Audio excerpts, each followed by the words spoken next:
ఒక మహిళ ఆవుకి అరటిపండు తినిపించటానికి వచ్చింది. కానీ ఆవు దాన్ని తినకుండా తల తిప్పుకుంది. ఆ మహిళ అరటిపండు తినిపించటానికి ప్రయత్నం చేస్తుంటే ఆవు తినకపోగా కొమ్ము విసిరింది. దాంతో ఆమె భయపడి వెళ్ళిపోయింది. అప్పుడు ఆవు పక్కనే ఉన్న ఎద్దు ఆవును అడుగుతుంది.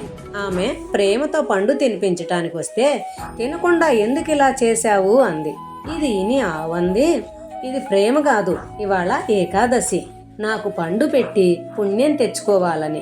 మామూలుగా అయితే వారి ఇళ్ల ముందుగా పోతున్నా సరే కర్ర తీసుకొని కొట్టటానికి పరిగెడతారు.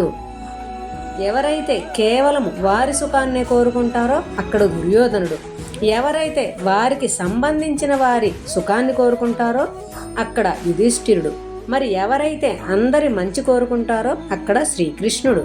అర్థం ఏమిటంటే కర్మతో పాటు భావనకి కూడా మహత్యం ఉంది.